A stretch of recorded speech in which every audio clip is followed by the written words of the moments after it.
मंजिलें उन्हीं को मिलती है जिनके सपनों में जान होती है। केवल पंखों से कुछ नहीं होता, हौसलों से उड़ान होती है, हौसलों से उड़ान होती है। Hello and welcome back my dear students.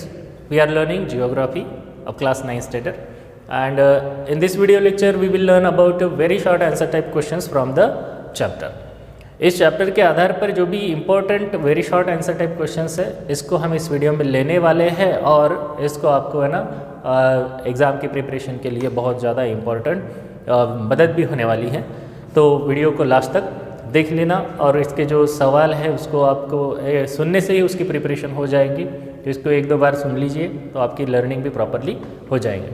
So let us start the first question. What position does India occupy in the world with regard to the plant diversity? कि प्लांट के डाइवर्सिटी के इस क्षेत्र में इंडिया की कौन सा rank आता है, कौन सी प्लेस है? And the answer is 10th place. India rank 10th place in the regards of plants diversity. Bharat में जो बायोडाइवर्सिटी पाई जाती है उसमें दुनिया में भारत का है ना 10वां क्रमांक आता है। Next question, What position in Asia does Asia hold in the plant diversity? Plant diversity के बारे में अब एशिया का कॉन्टिनेंट में, पहले वर्ल्ड में देखा, वर्ल्ड में हमारा 10th रैंक आता है। अब एशिया कॉन्टिनेंट में इंडिया का कौन सा रैंक आता है? Right the answer in the comment. Okay, comment it now and the answer is yes, very good, the answer is 4th place. India rank 4th place. Okay, next question, what is the number of flowering plants in India? Bharat में, पूरे भारत में flowering plants के कितने species हैं? उसके number है 15,000 flowering plant है ना हमारे देश में पाए जाते हैं।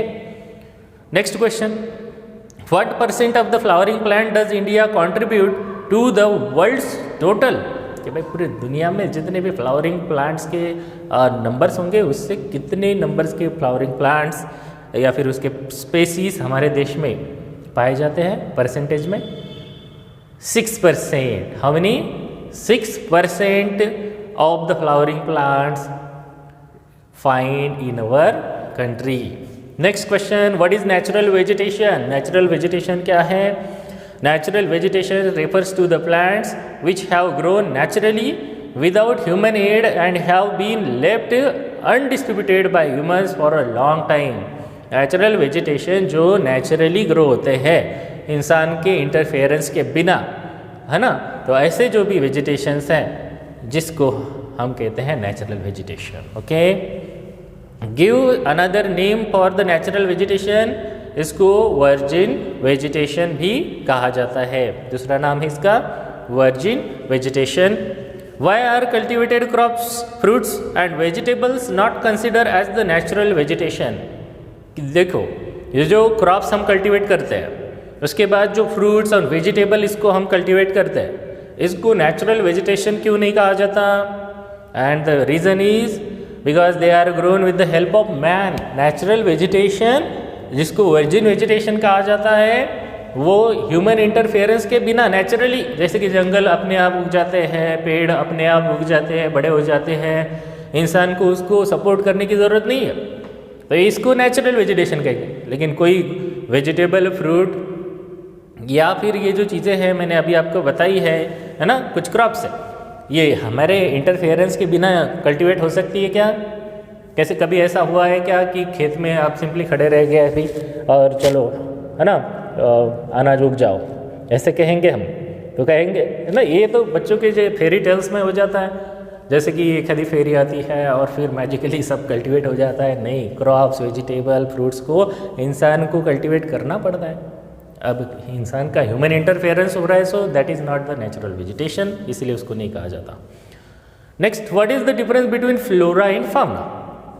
सिंपल है, flora refers to the plants of a particular region और period and the species of animals are referred as a fauna. तो फ्लोरा जो होते हैं एक आधे पर्टिकुलर पीरियड में, एक आधे पर्टिकुलर रीजन में उगने वाले vegetations, and fauna is refer to the animal species. Okay, I hope आपको समझ में आ रहा है। ओके, समझ में आ रहा है तो वीडियो को लाइक भी कीजिए और इसके क्वेश्चन आंसर आप लिख के प्रॉपरली लर्न भी कर लीजिए। Next question, what is why is there a great diversity in flora and fauna. अब फ्लोरा एंड फाउना में भी इतनी ग्रेट डाइवर्सिटी क्यों है, कारण क्या है? तो इसके कारण है differences in land soil climate causes a great diversity in flora and fauna of a region. क्या क्या? Land, soil and climate, 3 factors, land, soil, climate. These 3 factors are responsible for finding the differences in the flora and fauna. अब example ले ले, जैसे कि मानो black soil है। Black soil की फीचर्स क्या है? It has a huge water holding capacity. अब वाटर होल्डिंग कैपेसिटी ज़्यादा है तो जिस क्रॉप को पानी कम चाहिए वो तो वहाँ पे उगेगा नहीं, वो वैसे ही सड़ जाएगा। लेकिन जिस क्रॉप को कल्टीवेट होने के लिए ज़्यादा वाटर चाहिए, जैसे कि can you give me example? Yes, है ना, कॉटन। कॉटन को ग्रो होने के लिए बहुत ज़्यादा पानी चाहिए और ब्लैक सॉइल पानी को पकड़ के रखती है, लंबे समय तक पानी होल्ड करके रखती है, तो प्लांट को जैसे ज़रूरत पड़ती है वो वाटर ले लेता है और अच्छी तरह से ग्रो हो जाता है। इट मीन्स दैट ये डिपेंड करता है ना सॉइल के ऊपर। यस, अगर मानो सैंडी सॉइल है, एरिड सॉइल है, तो वहाँ पे ऐसे बड़े बड़े क्रॉप्स नहीं कर सकते, एग्रीकल्चर डिफिकल्ट है। ट्रीज भी अच्छे नहीं उग पाएंगे वहाँ पे, थॉर्नी फॉरेस्ट या फिर स्क्रब्स उग जाएंगे, है ना, क्योंकि वो ड्राई होता है रीजन, वहाँ पे स्कैंटी रेनफॉल होता है। सो इट मीन्स दैट देखिए सॉइल के ऊपर, दूसरा हमने देखा लैंड के ऊपर, और उसका क्लाइमेट जो होता है ना, इस क्लाइमेट के ऊपर भी डिपेंड करता है। क्लाइमेट हमेशा लंबे समय तक ड्राई रह रहा है, हॉट रह रहा है, तो वहाँ पे थॉर्नी एंड स्क्रब्स ही आएंगे। अगर मानो क्लाइमेटिक कंडीशन हाई रेनफॉल है ना, और हाई सनलाइट भी है, तो ऐसे रीजन में बहुत ज़्यादा ग्रो हो जाते ट्रीज। यहाँ पे ट्रॉपिकल एवरग्रीन फॉरेस्ट पाए जाते हैं। तो ये अलग अलग डिपेंड करता है, ये अलग अलग सॉइल है, अलग अलग लैंड है। लैंड कैसी, मानो सी लेवल की लैंड है या फिर हाईली एलिवेटेड माउंटेनस लैंड है, तो ये अलग फर्क होता है ना, इसमें इस फर्क की वजह से ही वेरिएशन पाया जाता है। आई होप आपको समझ में आया होगा। नेक्स्ट देखिए question, which occupation can be carried on in grassland and Woodland. अभी ग्रासलैंड एंड वुडलैंड में कौन सा ऑक्यूपेशन कर सकते हैं भाई? That is cattle grazing. जो भी वहाँ के नोमेडिक हर्डर्स होंगे वो वहाँ पे एक ऑक्यूपेशन कर लेते हैं कि कैटल ग्रेजिंग, ये अपने कैटल्स को चराओ, है ना। वहाँ पे ग्रासलैंड है मस्त, तो ग्रासलैंड की वजह से वही मेजर ऑक्यूपेशन ग्रो हो सकता है वहाँ पे। Okay, the next question, why do trees grow faster in summer. या फिर इसको ऐसे क्वेश्चन पूछ सकते हैं कि भाई कौन सी सीजन में बहुत से ज़्यादा ट्रीज ग्रो होते हैं, फास्टली ग्रो होते हैं। बहुत सारे बच्चे इसका आंसर रेनी सीजन देते हैं क्योंकि उन्हें लगता है कि बारिश आने की वजह से, हाँ ये भी ज़रूरी है, लेकिन इसके अलावा भी पानी की अवेलेबिलिटी है। तो समर में ट्रीज ज़्यादा क्यों ग्रो होते हैं? इसका कारण है due to the longer duration of sunlight. Trees को ग्रो होने के लिए फोटोसिंथेसिस करना पड़ता है, और फोटोसिंथेसिस वो सनलाइट में ही कर पाएगा।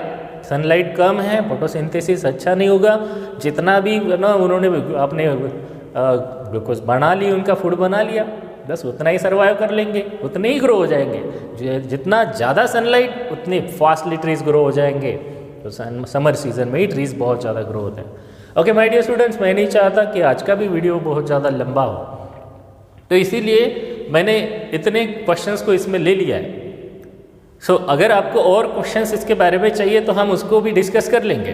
ओके, और अपना ये इनिशिएटिव अच्छा लगता है तो वीडियो को लाइक भी कर दीजिए, चैनल सब्सक्राइब कर दीजिए, अगर अच्छा लगता है तो शेयर भी कर दीजिए, ठीक है। तो ये आई होप ये आपके लिए हेल्पफुल होगा पढ़ाई के लिए।